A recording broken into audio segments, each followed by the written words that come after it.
ಭಾರತೀಯ ಶಿಕ್ಷಣ ಆಯೋಗ ಅಥವಾ ಕೊಠಾರಿ ಆಯೋಗ 1964ರಲ್ಲಿ ಕೇಂದ್ರ ಸರ್ಕಾರ ಕೊಠಾರಿ ಆಯೋಗವನ್ನು ರಚಿಸಿತು. ಇದರ ಅಧ್ಯಕ್ಷತೆ DS ಕೊಠಾರಿ ಅವರು ವಹಿಸಿದ್ದರು.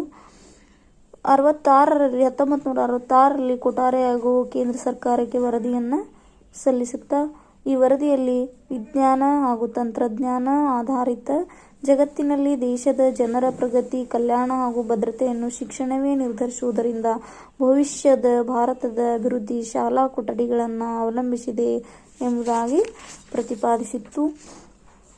ಈ ಶಿಫಾರಸಿನ ಅನ್ವಯ ಅಥವಾ ಆಧಾರದ ಮೇಲೆ ರಾಷ್ಟ್ರೀಯ ಶಿಕ್ಷಣ ನೀತಿಯನ್ನು ಕೇಂದ್ರ ಸರ್ಕಾರವು 1968ರಲ್ಲಿ ರಚಿಸಿ ಜಾರಿಗೊಳಿಸುತ್ತಾ ಇದರ ಕೊಠಾರಿ ಆಯೋಗದ ಗುರಿಗಳು ಅಥವಾ ಈ ಒಂದು ಪ್ರಧಾನ ಸಲಹೆಗಳು ಏನಾಗಿದ್ದವು ಅಂತಂದ್ರೆ, ಮೊದಲನೇದು ರಾಷ್ಟ್ರೀಯ ಸಮಗ್ರತೆ ಹಾಗೂ ಸಾಮರಸ್ಯದ ಗುರಿಯನ್ನು ಹೊಂದಿತ್ತು.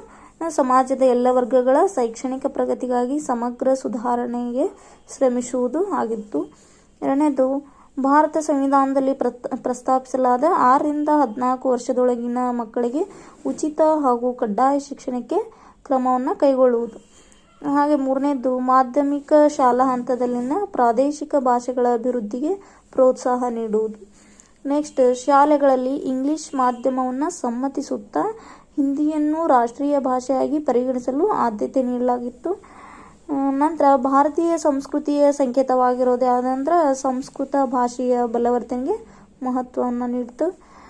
ನಂತರ ಭಾರತ ಸರ್ಕಾರವು ವಾರ್ಷಿಕ ರಾಷ್ಟ್ರೀಯ ವರಮಾನದ 6% ಏನಂದ್ರೆ ಶಿಕ್ಷಣಕ್ಕಾಗಿ ವ್ಯಯ ಮಾಡಲು ಸೂಚನೆಯನ್ನು ನೀಡಿತು.